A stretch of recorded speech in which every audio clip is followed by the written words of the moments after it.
All is quiet on the eve of St. Nicholas Day. Most children are snug in their beds, thinking nothing of tomorrow. For tomorrow is December 6th, which is only 19 days until Christmas. Oh, but not Theodore. No. Theodore stays in his living room, waiting up all night long in hopes that he'd be the one catching jolly old St. Nick. We now find young Theodore asleep on the couch he waited on, a plate of cookies and milk set out for the saint, just in case he'd want a snack.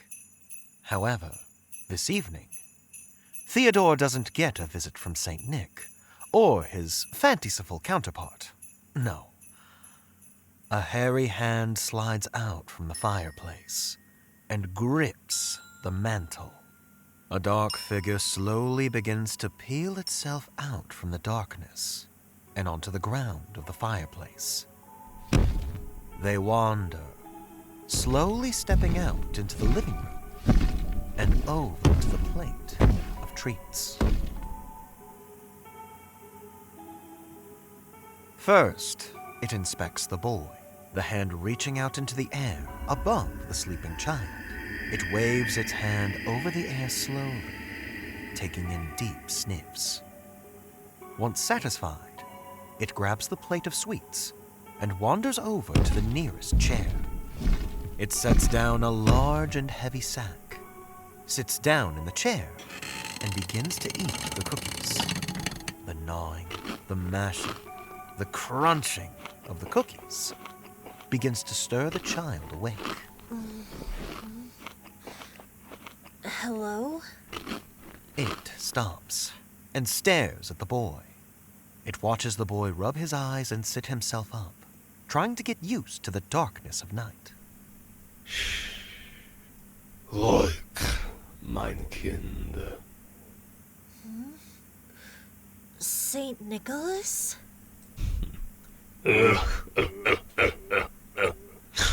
Nein. Mein Kind, no. I am no saint. It swats at the sack with a burnt switch it produces from the other side of the bag. The boy snaps awake as the bag is hit. He sits up straight, eyes go wide. The realization of what sits before him begins to set in, and his heart begins to find a way out of his chest. Ach, that is only the ones who are not so artig. The sack remembers. Calm, calm. The boy's heart begins to race further, his hands and feet trying to push himself deeper into the couch he sits in. No. I've been good. I swear I have. Like a saint. He puts up a clawed hand, larger than the boy's head, and Theodore slowly calms down, catching his breath. You have been artig this year. The sack shall not house you, young one. It leans forward, the light from the moon breaking through the curtains of the nearby window, and illuminated the face of the hairy and gruff-sounding intruder.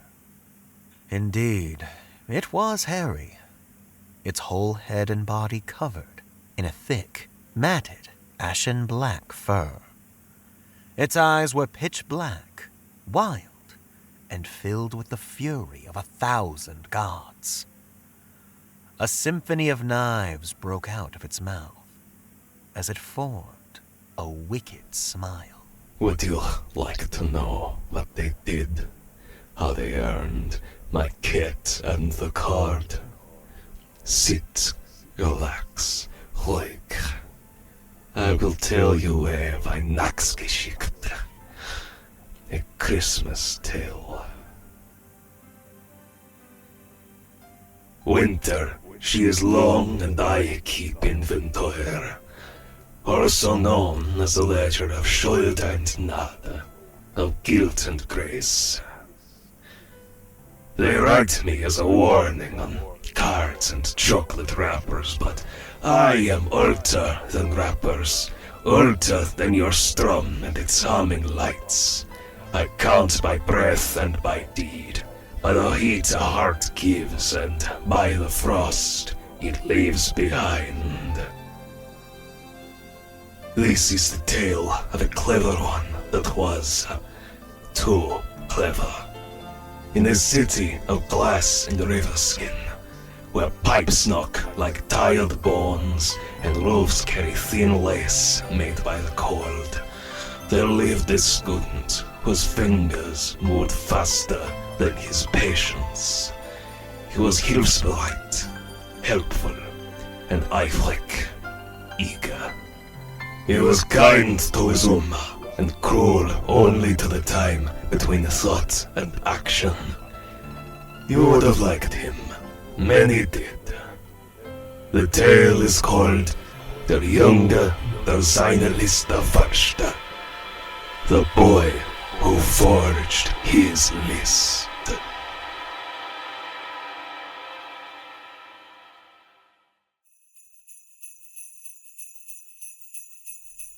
Our tale starts on a night much like this one, where the night is frigid and unforgiving.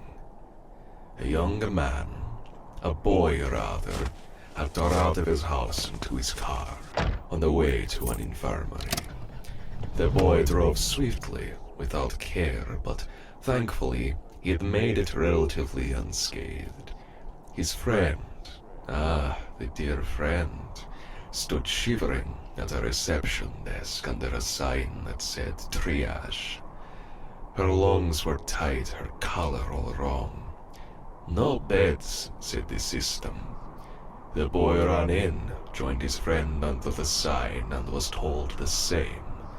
9, he did not accept. 9, 9.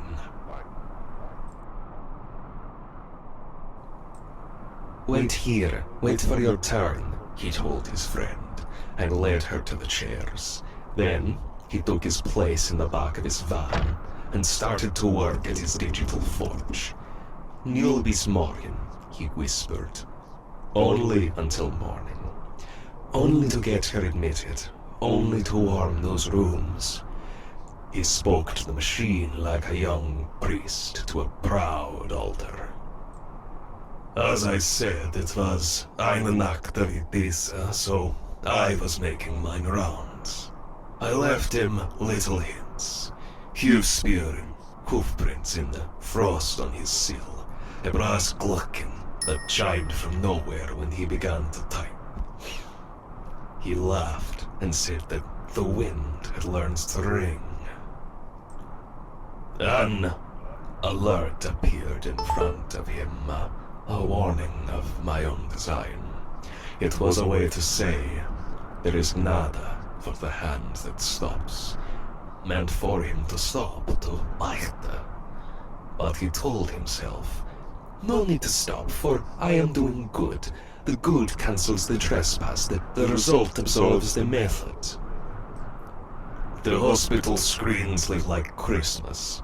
Beds appeared, forms advanced themselves, a printer smiled greedily. But down the line, where the system breathes with many small lungs, something lost its rhythm. The admissions lattice took his pretty farce as gospel and began to throw true requests away. Ambulances were routed to doors that did not open. A mother from the old quarter waited with a fever until waiting became harm. The city paid in hours it did not have. He saw the trend lines jitter, like a nervous choir that cannot find the note, and he decided to sing louder. He fixed his fix, turned one more secret screw. You'll be morgen, he said again. Just until morning is how many winters crack. Warnings did not deter him, so I came and sat beside the light of his screen. He did not look up, but his skin felt of room, as if snow had been poured into his veins, felt the warmth of my breath on his neck as he tried to rationalize what was happening. Walk, Junge. Put on your coat and walk. Go to the station with your real name. Turn the wheel with your own hands. Bind it with the kettle so it stays shut until the morning truly arrives. There is still gnada for those who choose it while it is offered.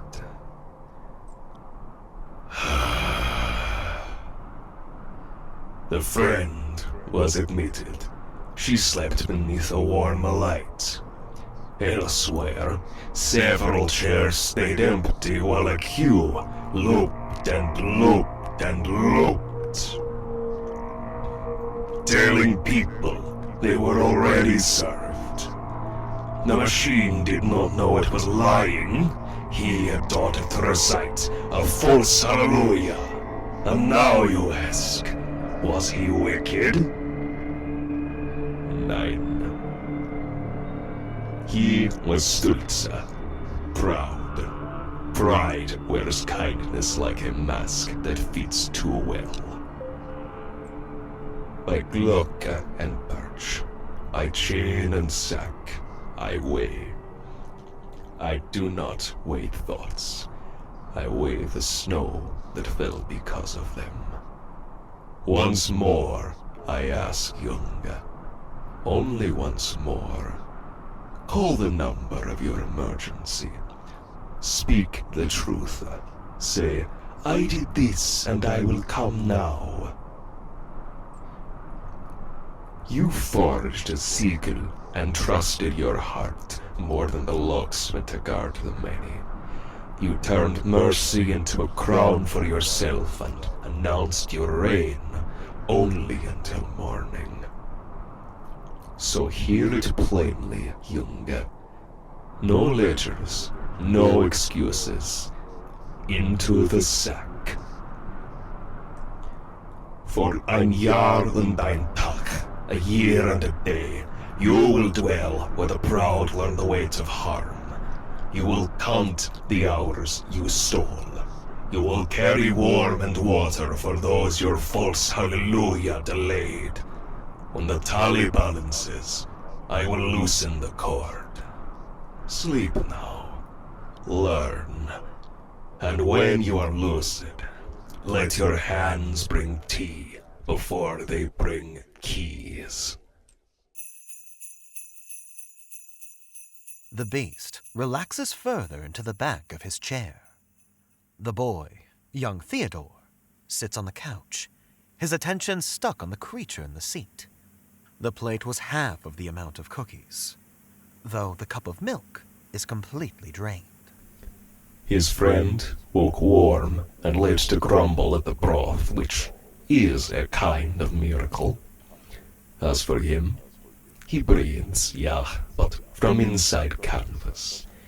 He will count hours in the dark and learn to let wires be. He will practice the shape of help that asks permission first, that brings tea, that waits instead of rearranging the world to feel clever. When he hears nein, he will ask a human for ja, not teach a machine to lie. When the tally balances, the card will loosen. Did he learn? He is learning.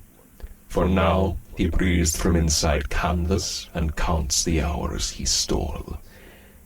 When the tally balances and I loosen the cord, he will carry towels and listen for pipes. That is enough. The sack shifts again, wriggling. Theodore, who had nearly forgotten about the presence of the sack, jumped a little bit at the sound of it moving. The beast whips the sack, the sounds from it stopping shortly after. It rests the switch on the arm of the chair and turns back to the boy. Remember, meine Kinder, good intent is not a Kennerschlüssel, not a master key. If your heart swells when you reach for a lock, set your hand down. Prüfe dein Herz. Does it beat for the one you help, or for the cleverness of your helping?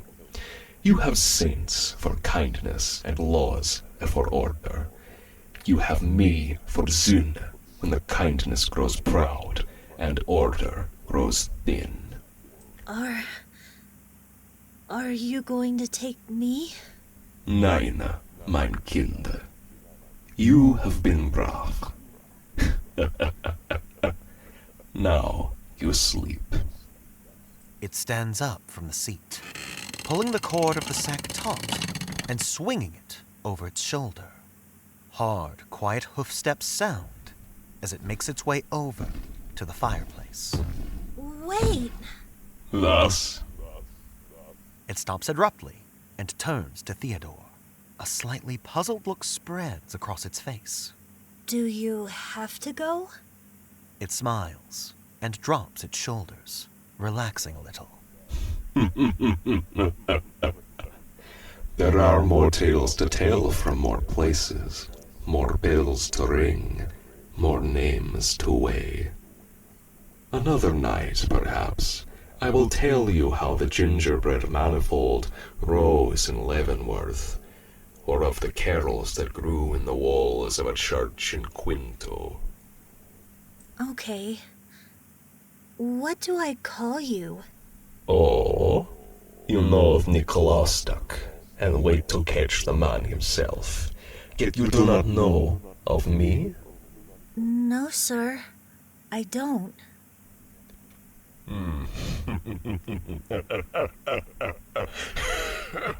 It bends over, howling with laughter. The boy's face goes from worried to nervous to relaxed as it holds itself up and wipes its eyes. What a guten Lacher. And just for that, I promise I will tell you more tales. Once composed, it turns back around and walks to the fireplace. A hand lays on top of the mantel, 1 foot inside the pit. It turns back to look at the boy. As for my name, you may call me KRAMPUS.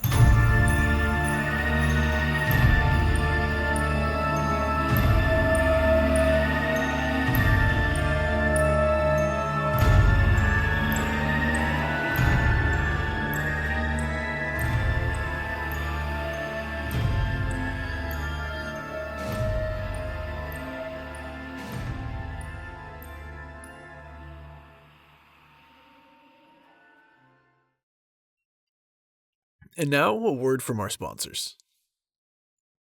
Hey everyone, this is Cesar. We're the sponsor of today's episode, and I just wanted to talk to y'all a little bit about the Indiegogo campaign that we have launched for Whispers from the Void Season 2. So, here it is.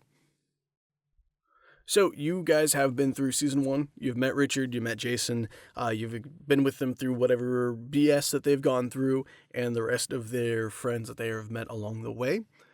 And I want to say, first off, thank you. Thank you for listening and being a part of the show, sharing it for those that you share it with, rating it on all platforms that you rate it on. And right now, we are actually working on Season 2. First half of both shows, Whispers from the Void and the Roundtables, already written. Mostly casted. We're looking on a couple of people to bring onto our cast, and we're writing the back half of the season as well. That being said, we are adding an additional episode onto the second season, so Whispers from the Void is going to be 12 episodes. The Roundtables is still going to be 10 episodes. That's planned. Things might change as we get to the end of the back half. We might add a couple more here and there, but it just kind of depends on how things come out. Now, these stories are passion projects of mine. I love writing them. I love creating stuff. I love voice acting. And those who have tagged along and joined me enjoy the show enough to keep going for a second season. And I'm very grateful to have them with me.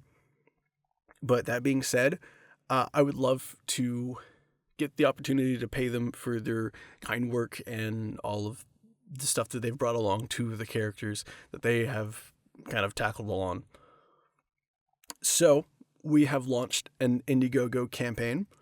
It is live now, and it's going to be live through the end of the end of January. It's going to be live to the end of January. February 1st is the last. February 1st at 12 is basically the last day, the cutoff date. So we have a couple of months to run it through. Our total goal is $9,700. That money goes to hosting, then to all of the actors that play all of our characters. We have a cast of 40 plus, which is absolutely fucking insane. Pardon my French. And then to the artists that I have commissioned for the artwork for the show, characters, and other things that we are working on for y'all. So part of that, we have some things that we're going to give back to you. Minor thing, producer credit on every episode. You get a sticker pack. We have early releases for the season, as well as early releases for our second show, Into the Dreamlands. Special thank yous and other features like your voice featured in an episode. Maybe you make your own character, stuff like that. If we manage to go beyond our base goal, we also have some stuff lined up for stretch goals, like bonus pay for actors for Into the Dreamlands specifically, tales from Theo's journal, and some extra stuff that we have planned, just extra content for y'all to just dive in and really sink your teeth into this world. If you are in a place where you can back our campaign, I genuinely thank you. It just means so much that you enjoy our show enough and support our little indie creation that we're working on. If you can't, that's okay. Don't worry about it. If you can share us with somebody that you know that would enjoy it, would also be able to, or just spread the word more, we would also greatly appreciate that. Just get ears on our show, really. We're proud of what we make, and we want more people to hear it. Thank you for sticking around with us for the long, indiscriminate pauses here and there, and the, I guess, full entirety of Season 1. Quick update as well. Into the Dreamlands has its own channel. You can look for it on Spotify. I'll link it down in the description below. Apple, not YouTube. YouTube will be on the Whispers from the Void. But that being said, we are releasing both the holiday special there, as well as remastering and re-releasing the miniseries Roundtable Discussions, as it is set up as a prologue for Into the Dreamlands. So, if you want, go check out the first two episodes, Whispers of Relay the Piper's Call, and of Night Gaunts and Byaku's are up, remastered, and sound a little bit better now that we've gotten a little bit more experience under our belts. And I'm excited for y'all to hear episodes 3 and 4 when they come out, as well as the rest of that.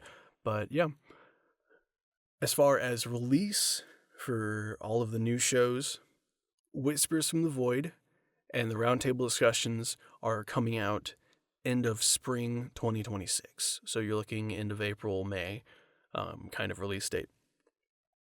For Into the Dreamlands, that will be releasing in summer of 2026. So, that's about it. You all have a wonderful rest of your day, morning, night, midnight, whatever time of day you're listening to this.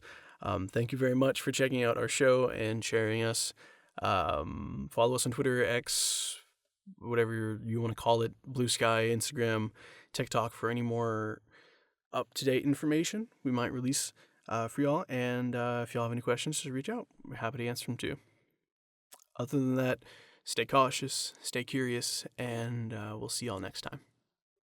Bye. By the gods. What the fuck? Silver lining, if you can call it that. We're in a city, at least. A dreamland city. A place we don't want to be.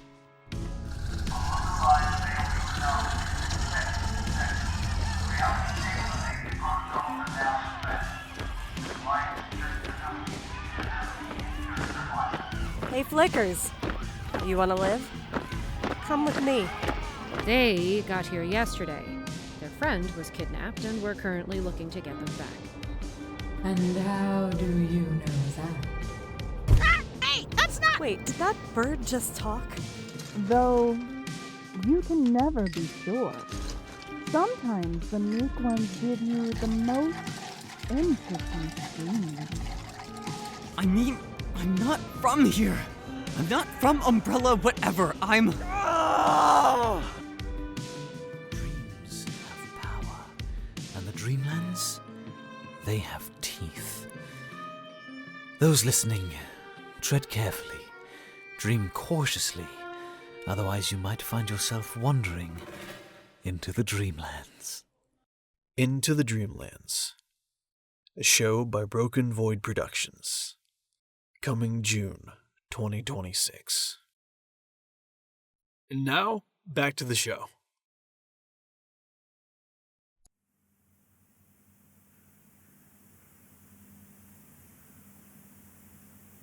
The house breathes in the winter dark. Frost ticks softly along the window pane, tracing thin white veins across the glass. The large chair creaks in the corner, where the shadow sits. Beside it, a rough sack shifts and whispers as something inside rolls over and sighs. Are you still there? Ja, meine Kinder. Winter is long, and you asked for another tale. The sack wriggles, canvas stretching for a moment. A small, muffled voice pushes at the seams, pleading. A birch switch appears in KRAMPUS's hand, as if grown there from the dark. He taps the side of the sack with a sharp, dismissive swat. The sound is quick, like a cracked candy cane. The voice inside falls silent. Look. Now, I shall speak of flour and memory, of a baker who believed tradition could hold the shape of everyone he touched. Somewhere beyond the walls, a distant choir hums a carol half remembered. The sound seems to drift closer, blending with the imagined jingle of market bells and the murmur of a crowd. The room around the child blurs into lantern light and winter steam as KRAMPUS begins to speak. They call it the season of FRIDA, of joy, but joy ohne Ehrlichkeit, without honesty, becomes Zucker, too sweet to trust. As I said before, in these weeks I keep inventory. Some names are written by hand sticky with Honig and Zimt, honey and cinnamon. Leavenworth, thine ox marked time. Lanterns, wooden stalls, the steam of glühwein curling like ghosts above the crowd. And in a certain Backstube, a little bakery behind the fogged window, there lived a man who needed more than dough. The tale is called The Gingerbread Manifold.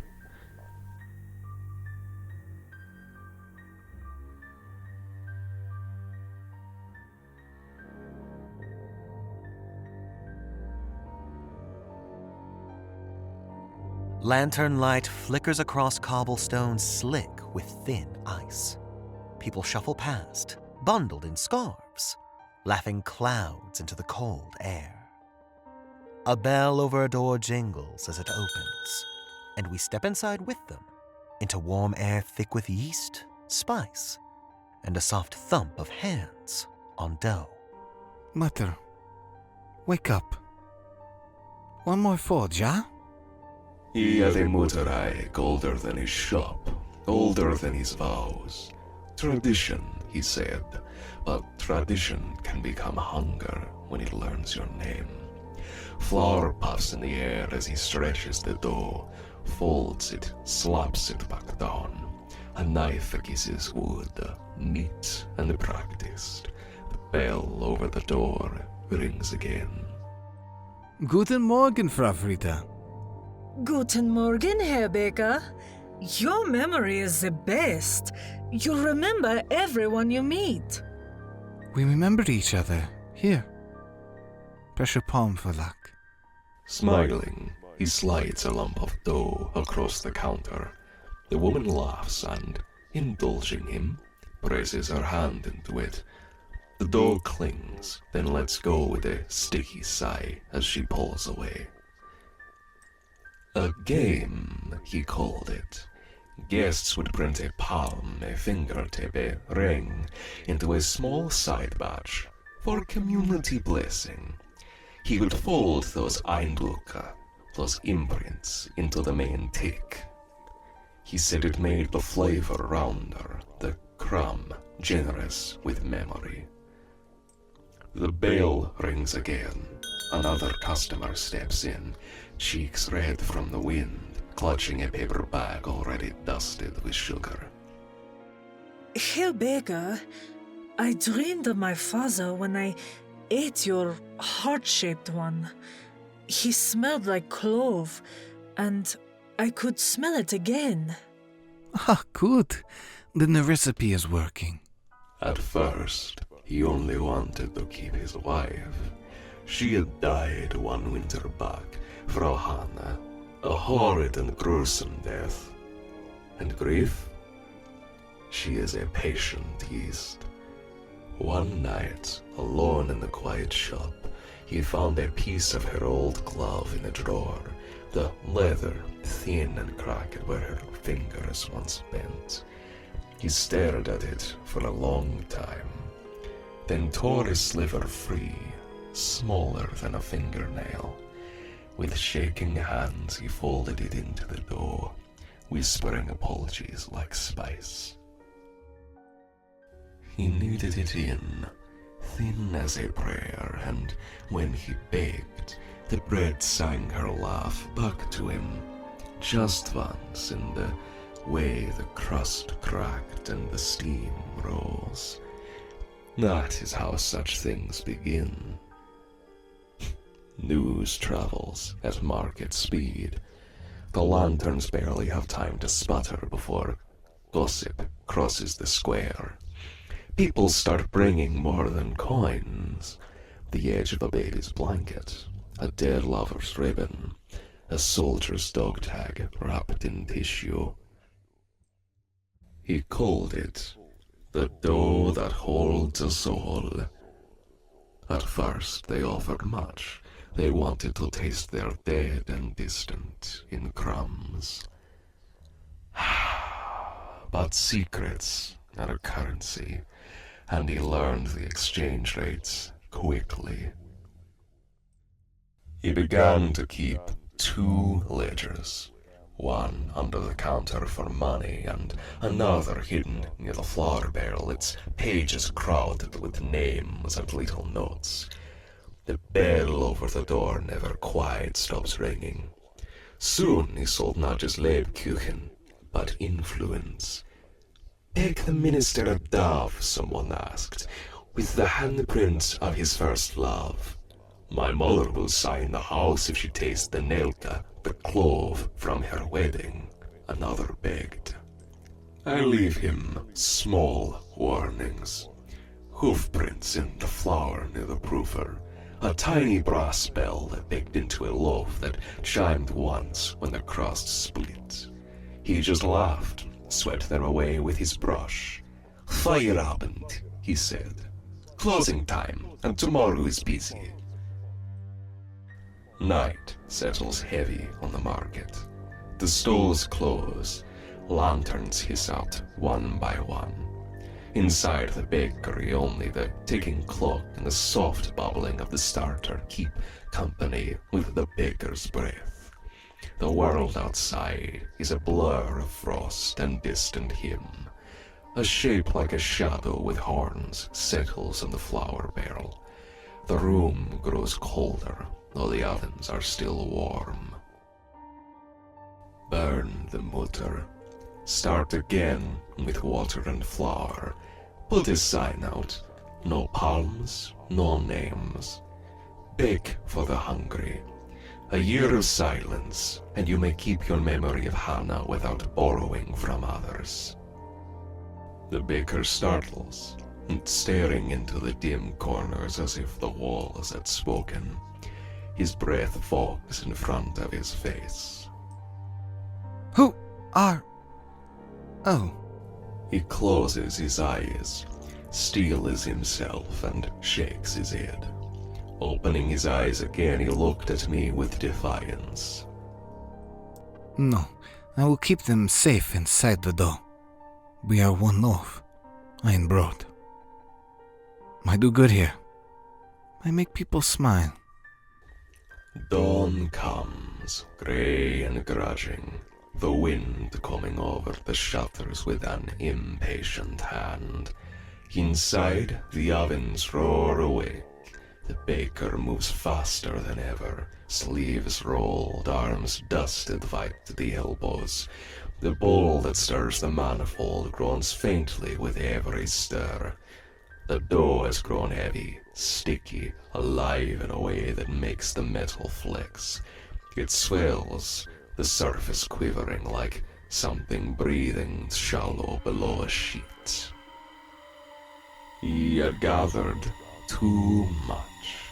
The manifold swelled until the bowl bowed, names pressed from within like fingers on thin cloth. Each fold pulled a thread of Erinnerung, memory until the teak remembered the whole street. A bubble rose to the surface and burst with a wet sigh for a heartbeat. The escaping air carries voices of snatched thoughts, whispering over each other. A child's giggle, an old man's sob, a woman whispering, passcode between the prayers. Then it is gone, leaving only the smell of spice. Hannah! Hannah! Spritch! Speak! The dough answers, but not with his wife's voice, no. Many voices, woven into one, press against his ears from the inside, like memory gone moldy. He pours in syrup that shines like dark amber and throws in fistfuls of salt. The dough surges eagerly around his hands, clinging all the way up to his wrists. The metal bowl groans. The oven's flame whomps higher in response as if something inside is hungry. Hoofsteps, heavy and very deliberate, sound against the tile as I march over. A chain drags behind me, not threatening yet, but ceremonial, like a bell rope. The very air in the bakery thrums with a second heartbeat, slow and sticky. By bell and birch, by chain and sack, I weigh you, baker. You have kneaded the unveiling into your manifold. You have sold the echo of their names. You will not take her from me again. With a cry that is more sob than shout, he thrusts both hands deep into the bowl. The dough surges up his arms, sucking at his skin. The whispers rise around him, terrified, pleading, angry until they blur into a single hand-beat chorus. The baker gasps, choking on the sound. So, Zuna it must be. The sack yawns open in the corner of the room, its mouth stretching wider than the fabric should allow. Inside, the manifold sloshes and heaves like a wet, beating heart, crowding with phantoms of fingerprints and half-remembered faces. The chorus in the dough inverts, the voices turning inside out like a scream through a wow. The sound implodes into silence as the weight of it is swallowed by canvas and dark. No, Hannah! She was not there. Only the residue of your wandering. Grief deserves a chair at the table, not a place in the oven. Hear the judgment. For ein Jahr from tonight, you will beg un Outlook without imprint. Un Legel, without listening. Your bread will go costingless to those who knock after dark. You will carry flour on your hands and keep your eyes on the dough. You will not taste what you make. 1 year. Okay. And after? After, you will put a Springer mold in the window, carve it with a single empty frame. In the space where a face would be, you will write, consent. Then, if your neighbors wish to be part of your loaf, they may sign their names in sugar. And you will ask them twice. The sack closes with a heavy fold of canvas, and the chains settle with a final, quiet clink. Somewhere, a bell rings once from nowhere, a single, clean note that hangs in the floor thick air before fading. The market fades.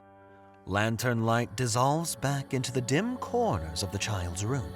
The choir hum becomes only the house sighing in its sleep. The sack at Krampus's feet shifts once, then settles like a sleeping dog. Did he keep baking? Yeah. The line after dark is long. He does not chase secrets anymore. He learns to live with empty spaces where faces do not belong. It makes the bread honest. The sack stirs and gives 2 quick sulky knocks against the floorboards. The birch switch snaps lightly against the canvas. The movement inside stills. When a tradition begins to eat the people it claims to cherish, you filten die Wolfnichte. Do not feed the wolves. Leave some names unwritten. Leave some faces unbaked. The chair legs scrape lightly as he rises. Hoof steps, heavy but careful, cross the room. Frost on the window cracks in a delicate line, like fine sugar hit with a spoon. Sleep now, meine Kinder. Tomorrow, perhaps. Next year, perhaps. A tale from far away. Of carols in the walls of a church in Quinto. Or the night bells that learned to ring names not their own. He rests a hand on the mantel. For a moment, the room feels suspended between heartbeat and silence. A single bell sounds, bright and distant, a chain link sighs. The shadow in the fireplace thins and slips away, and the room exhales as if a great weight has been lifted. Theodore sinks back onto the couch, the last traces of spice and snow drifting through his dreams as the winter night closes in.